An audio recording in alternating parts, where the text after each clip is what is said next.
My father Yeah. had a small excavating company, and he taught me how to use my hands.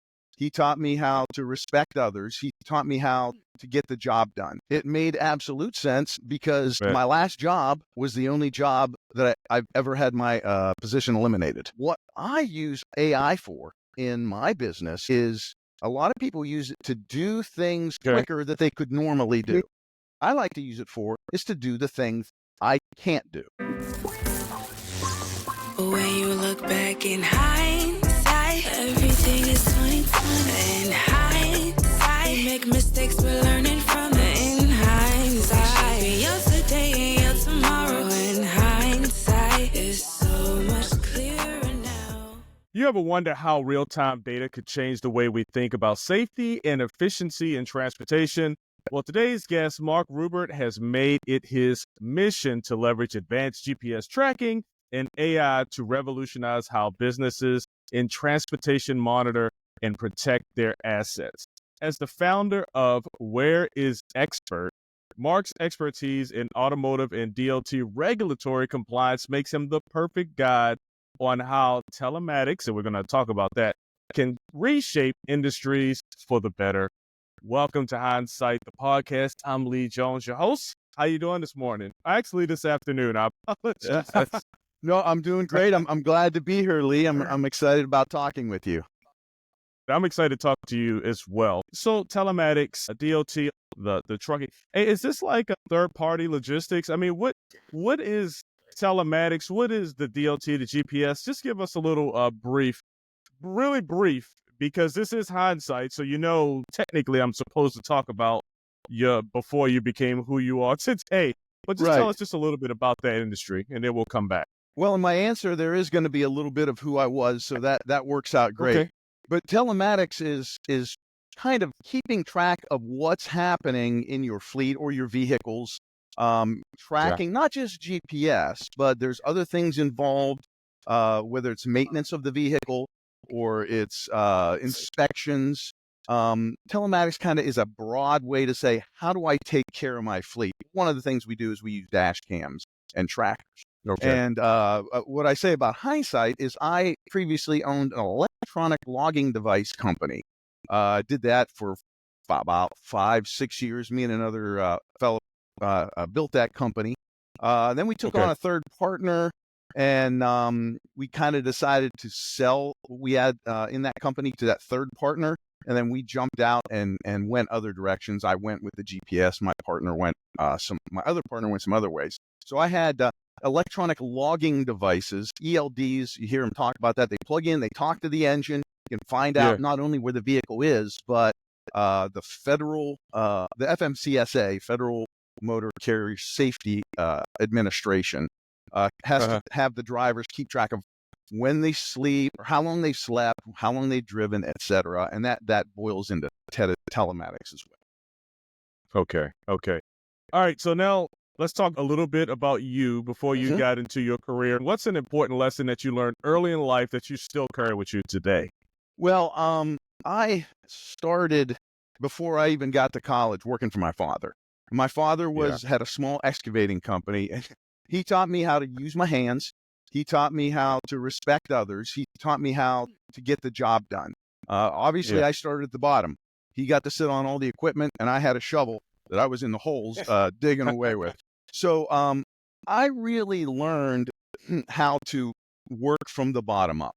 I learned how to respect people around me because my dad was a very respectful man, and he worked very hard, and he worked to get me past where he was. And that was a blessing for me. Yeah. So what sparked your interest in telematics and using technology to solve to solve real world problems? Right. So I'm a software guy. So once I came out of college as a software person, and when I transitioned from working for other people to working for myself, I did consulting and I built some software systems. And the guy that I worked for at my last real job, when I say real job, I mean when I'm working for someone else. I have a real job now too. But I got you. when I worked there, I worked for him, but when I left, we kept in contact. And he and I, we built some things together. And then we saw that there was going to be an opportunity with the FMCSA back around 2017 is when they required drivers to have an electronic component to their daily or their daily and weekly driving. They used to just put it on paper, but now they have to use an electronic component. Well, that looked like an opportunity for us because we had actually already been building something similar for the blue collar area. So we said, okay, we're building this time tracker and location tracker. Let's go ahead and build it into for this FMCSA requirement. And that kind of really got us inside of telematics and to understand what the needs were out there. Hey, so I know we're getting smart as a people, right? Some say smart, some say dumb, right? But anyway, we use smart guys like you, right, who do these programming. What was the real reason that you can think of in the industry that required this type of tracking, this type of data gathering on the drivers? Well, I think what prompted it really was you've heard about accountants keeping two sets of books, right? Mm-hmm. Oh yeah. Illegally keeping two sets of books. Not the right thing to do, but we know it has happened or does happen. Right. And my father, he wasn't an over-the-road trucker, but he delivered trucks. So he knew a lot about the logs as well. And he used to joke about some drivers having two sets of logs. The ones, if they get pulled over, they're going to show, and the ones that are real. Now, I'm certainly not going to say that all drivers are like this, but there's some of that out there. Of course. And some of the anytime our government tries to create something that everybody has to follow, there's going to be tails of that bell curve that it doesn't work well for. So I do feel bad for these drivers that have to follow these rules. They get stuck out somewhere because they're out of driving, and now they have to stay there. Or they don't get their delivery there on time because of traffic, and their company may be upset with them, but they got to follow the regulations. Right. So it creates some problems there. I might have got off track on your question there, but No, stay, because I do work. I still have a real job, so I work for a company here, right? Right. And we do have a fleet, and I know they were put. And I don't know the program. I don't know. I just know they were in their fleet. They have something sounds like what you're talking about, right? And we're in California, so any regulation you may have in Florida times 100 here in California. I've done trucks in California, so I know. Yeah. So my thing is, do you think the real-time GPS tracking and the AI-powered dash cams, they're transforming the transportation industry in a positive way? I think they are. A lot of drivers may not like it because they feel like something's always watching them. The ELD drivers, some of them believe that we're constantly sending all their information to the FMCSA, to the government. We're not allowed to do that. Yeah. The government they can come and ask us for it, but we say no, go ask the driver to send it to. But it is transforming because it is helping drivers become better drivers. It's helping, in some cases, drivers become more honest drivers, and it's giving companies opportunities to train drivers. It may not be a dishonest issue with the driver. They just may need some help and coaching on how to drive better or how to do things better. In addition to that, it's helping us train and coach drivers, but it's also helping with costs and efficiencies within companies. You can keep track, are your vehicles sitting too long in a particular area? That has nothing to do with the driver. That may have to do with, maybe if I delivered this earlier or later, I could save money instead of having it sitting there, and they call that detention. It's sitting and waiting. There's 5 other trucks there. Detention. So there's value we can get from that. Wow, you just gave one. So I was just going to ask if you can give an example of where your technology helped a client overcome a major operational challenge. I had a roofing company that I'd been talking to, and they said, we want to put your dash cams in our vehicles because we are going to realize an insurance benefit from it. Now, just because you put them in there doesn't guarantee you're going to get a premium reduction, but in some cases it does. But what it does do is, if the insurance company sees that you're taking care of your vehicles and taking care of the trips, you may end up with a premium discount. And that same company had a driver driving down the road with the dash cam on, and a vehicle came from a median and pulled right in front of him. Well, they could easily go to the insurance company and say, this was not our driver's fault. So that if there was any question at all. So and there have been a couple other examples where they've had to go to the video to address some things that have happened. Yeah, I'm seeing all these videos on YouTube and Instagram where just a regular camera in a car. And the funniest one I saw was this guy was just walking around in the street, and then the car pulled up to him, slowed down, and then the guy kind of jumped on the hood and rolled off like he got hit, right? Yeah. It's like, oh my goodness, if there weren't cameras around, the headache that you'd have to go through just to resolve this type of issue, and you probably still have to pay somebody. So I love it. Yeah. I saw something similar to that. A car pulled up in front of another car, stopped, went into reverse, and boom, backed right into him. They got out of the car, and all of a sudden he saw the dash cam, and things changed. I saw that. It's like, oh my goodness. And I don't know. Let me shut up. I'm going to get one today. I don't know why. What I was going to say was, I don't know why I don't have a dash cam in my car. Right. So I don't want to make myself a target. There you go. So, you told me you worked for a company that has a fleet, so that company is going to be a target. Well, they have it. That They're fleet good. has Okay. all of that stuff. Yeah. So it's just me personally. But what are some hidden costs or challenges that companies often face without advanced tracking systems? And then before you even answer that question, give me a rundown, because all we talked about right now is GPS and cameras. What are some of the components to telematics? What are some of the pieces to it, and what you can get from it? Yeah. Sure. Yeah. People think of telematics as being that little piece of that goes in your car. Here's the tracker that goes in, and when we got the dash cams that go in, that's just part of it. That's just delivering the data. The real value is in the back end system. So we've got a system that these are constantly reporting location and where they are. It's not constantly streaming the video. The camera has a SD card on it to pull that, and you can pull that video down at any time.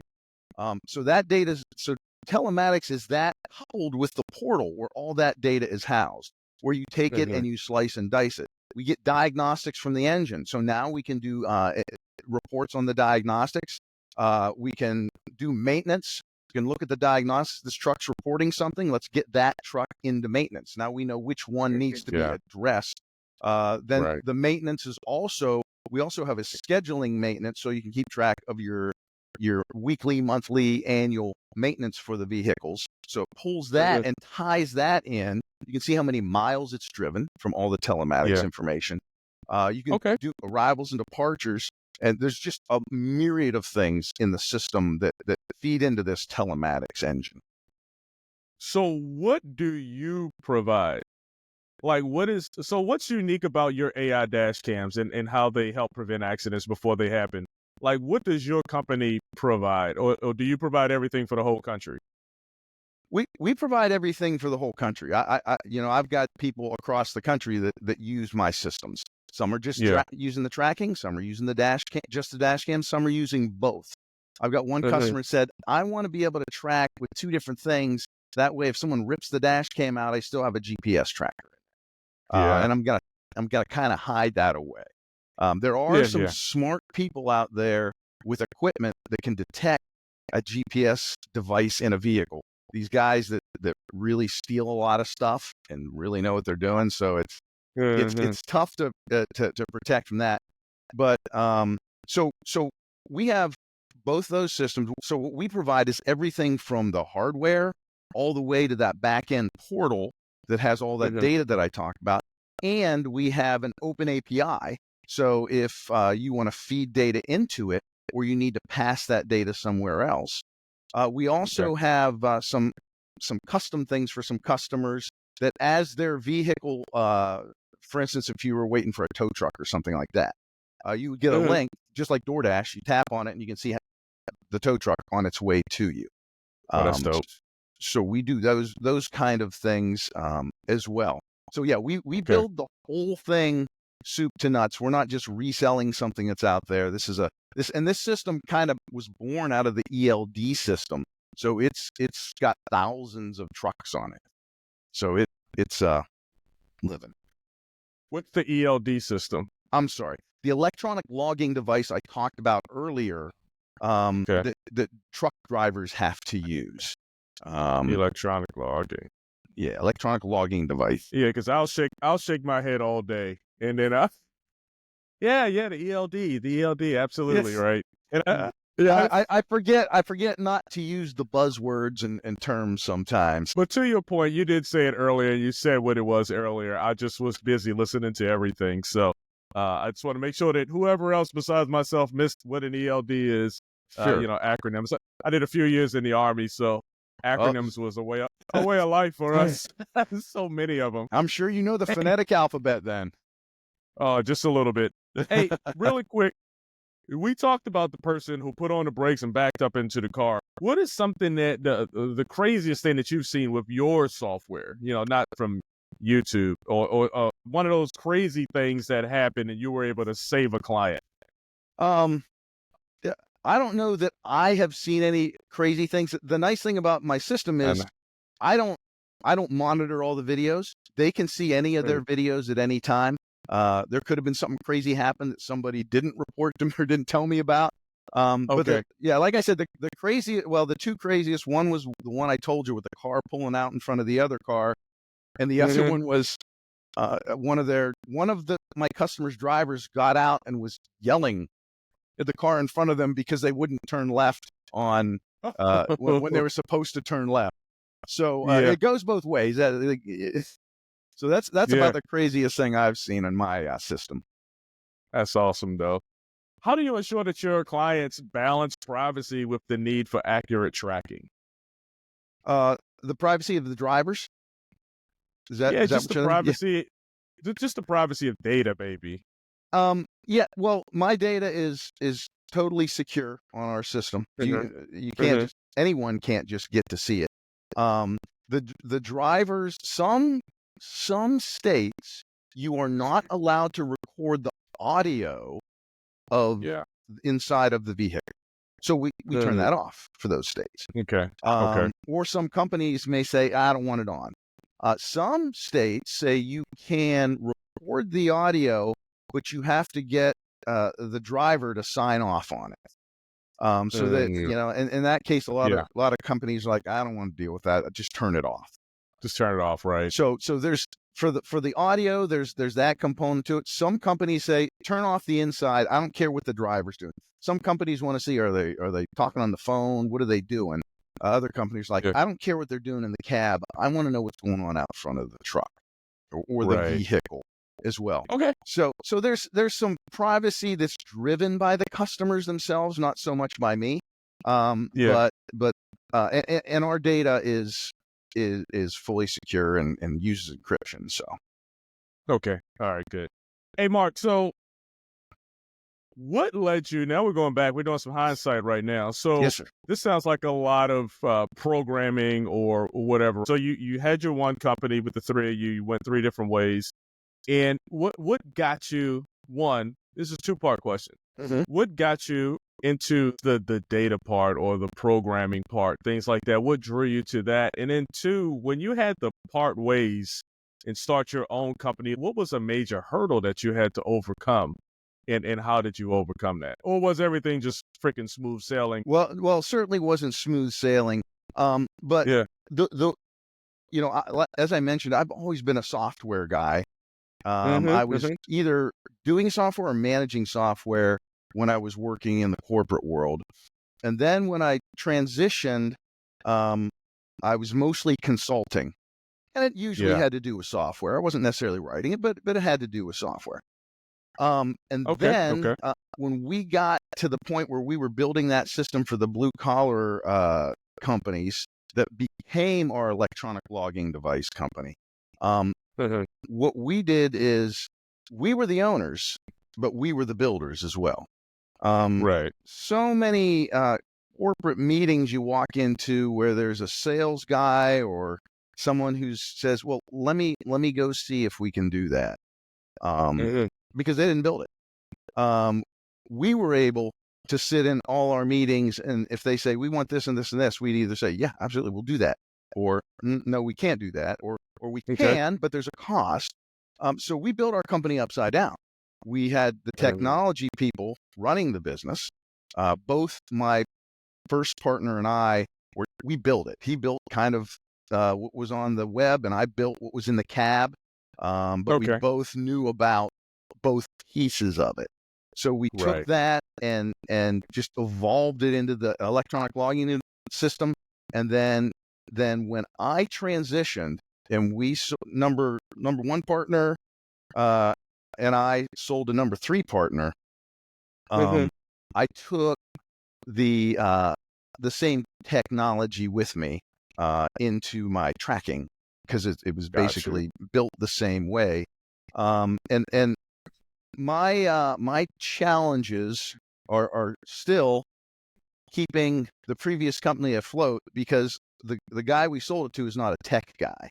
So I contract with him to keep his company going if he needs something done or built, etc. And the idea is he'll eventually hire someone to do that full time.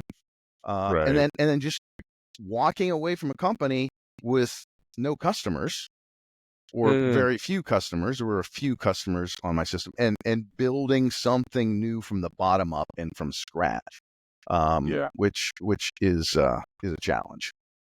Okay. Hey, so did I misinterpret? Were you in corporate before all of this? Yeah, I was I worked in Cleveland for a controls company, and then in Pittsburgh for a company that made semiconductor measurement equipment. Then I worked for a timeshare company when I and a pay telephone company, which is not selling pay telephones anymore. So how difficult was it? And it probably just made sense to you just listening to you talk. But how difficult or challenging, or did it make sense for you to go from the corporate environment to an entrepreneurial mindset and environment? Well, it made absolute sense because my last job was the only job that I've ever had my position eliminated. So it was it wasn't a negative thing. I was working for this timeshare company. A year and a half in, somebody read a book in corporate management. And have you heard of matrix organizations? I have not. They read about matrix organizations. So we had all these business lines that were doing things with software, and then coming down this way were the people the centers of excellence, and their job was they had the resources. And if we had the resources in-house or we had to go out and get them, we would then lend them or not rent them, but lease them out to the business lines. And they moved me and 3 others to the centers of excellence. And then about a year and a half they said, this was a stupid idea. And they got rid of the centers of excellence, went back to what they were doing. And it was then I said, okay, I've always kind of wanted to have my own business. So what do I do? So I did start looking for a full-time job, but I also started going to the relationships I'd forged and saying, hey, listen, do you need anybody that needs consulting? And I started finding consulting opportunities through that.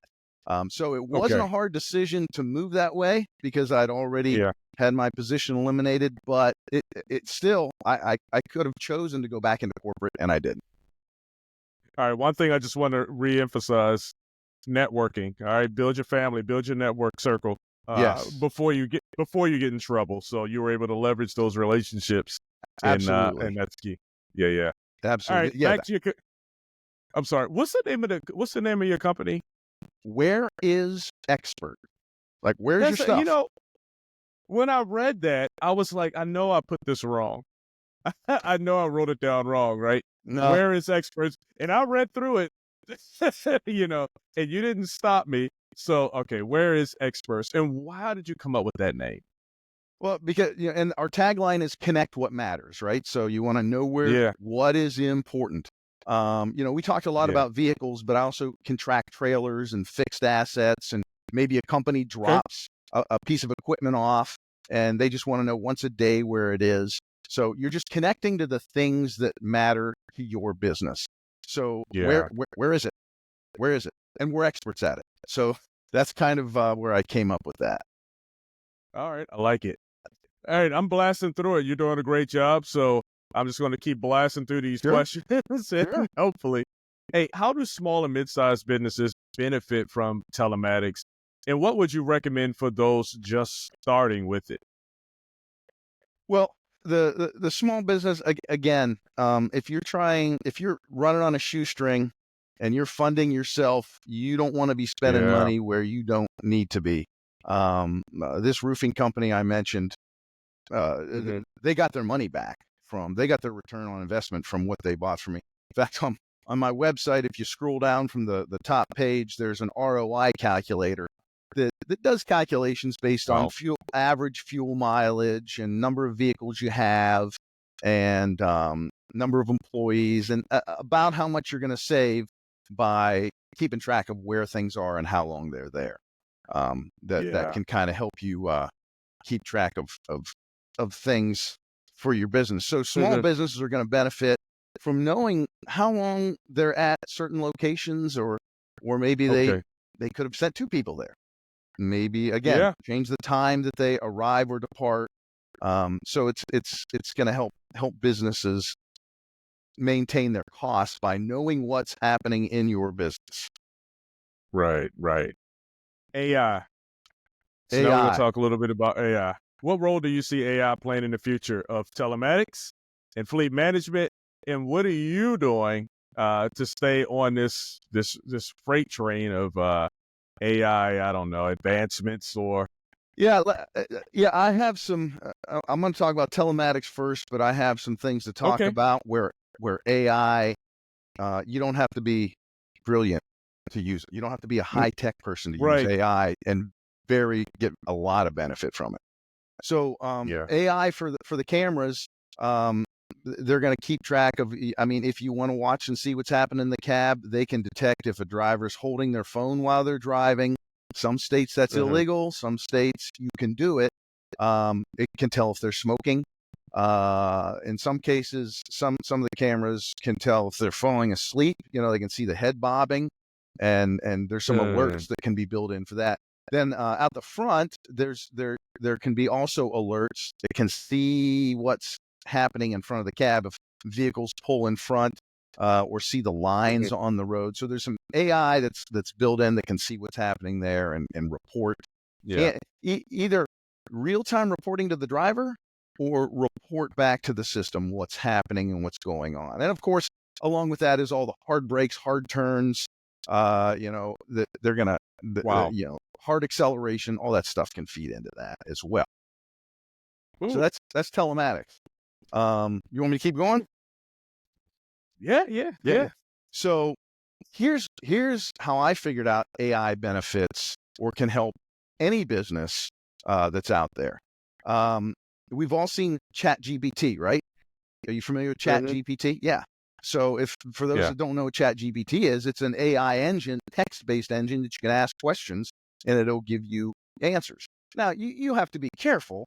ChatGPT isn't superhuman, and it doesn't always give you the right answer to the question necessarily, but it can help you build things. So what I use AI for in my business is a lot of people use it to do things quicker that they can't do. or I'm sorry, to do things quicker that they could normally do. I do use it for that. But what I like to use it for is to do the things I can't do. Okay? I'm not a lawyer. I'm not an accountant. I can come up with a good contract, but I may not know what's in a contract that I should pay attention to. So if I get a contract in that I want to review, I'll review it, look for what I want to look for. Then I'll take that whole thing, I'll drop it into the AI and say, tell me if there's anything I need to be concerned about. And it'll go through it. Now, that's the first step. The second step that a lot of people don't realize is you can tell the AI what personality to take on when they're doing that. So maybe you're like, I know I'm good here as far as operationally. I understand this. I want you to look at this contract and review it and find any financial issues, particularly these, in the sales area, or, whatever area. Then it'll go deep into that, and it'll give you feedback of things to look for and feedback on. So just for fun, before I joined the podcast yesterday, I said, okay, here's all the stuff about me. This podcaster likes to talk about these things.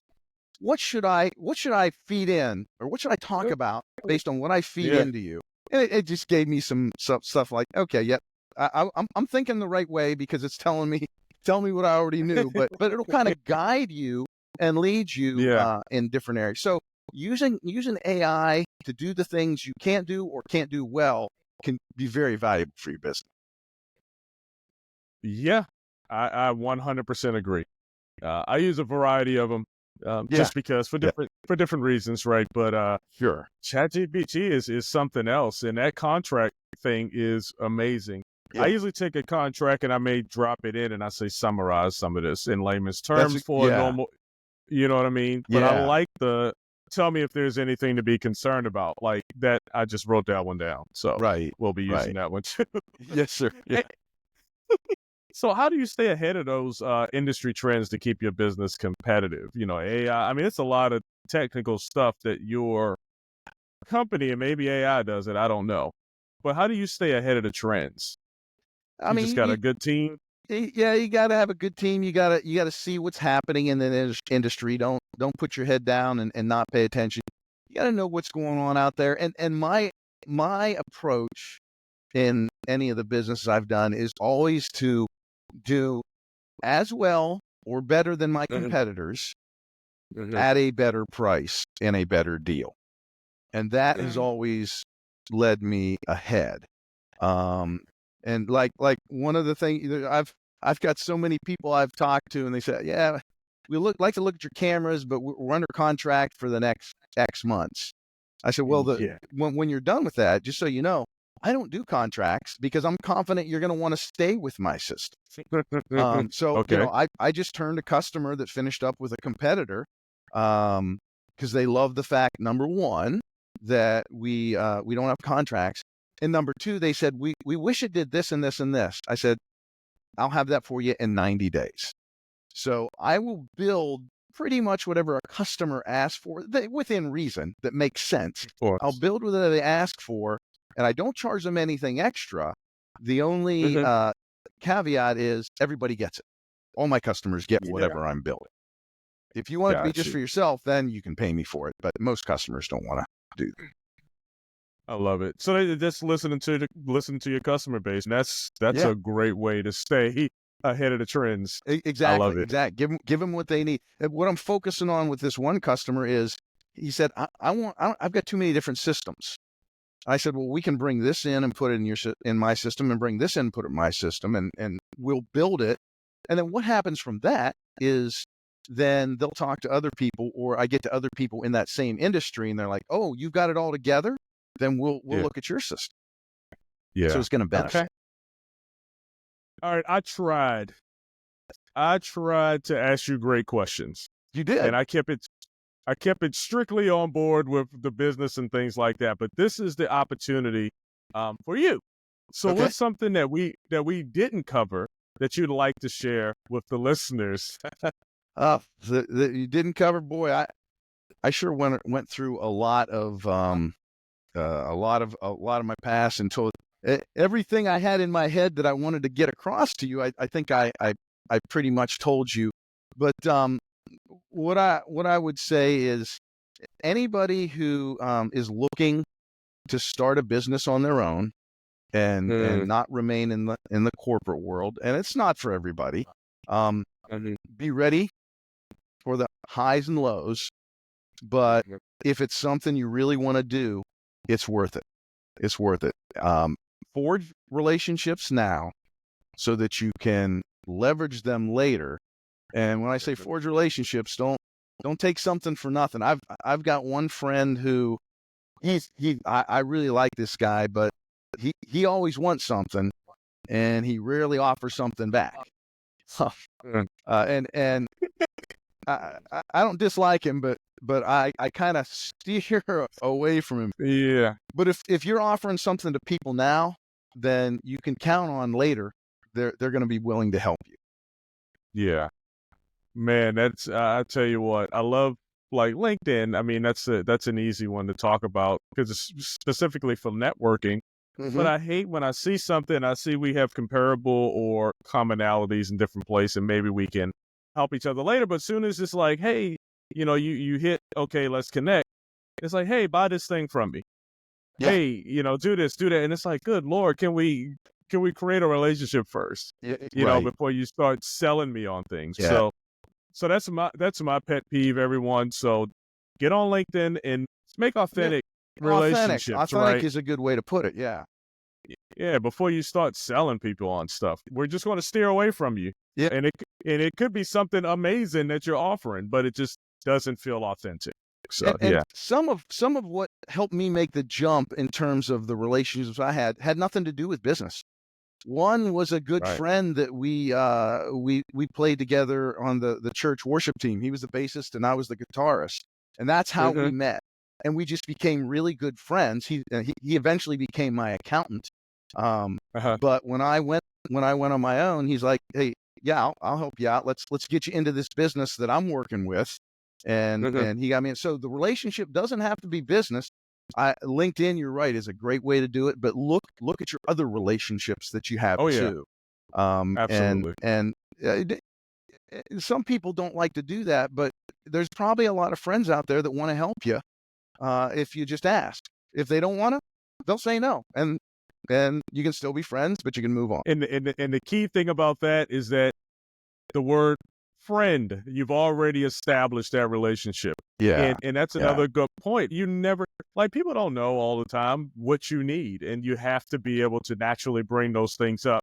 And if nothing else, even if they can't help you, guess what? They got their antennas up, looking for ways, unconsciously, they're looking for ways to help you out in the future. So absolutely. Oh, hey, I'm sorry.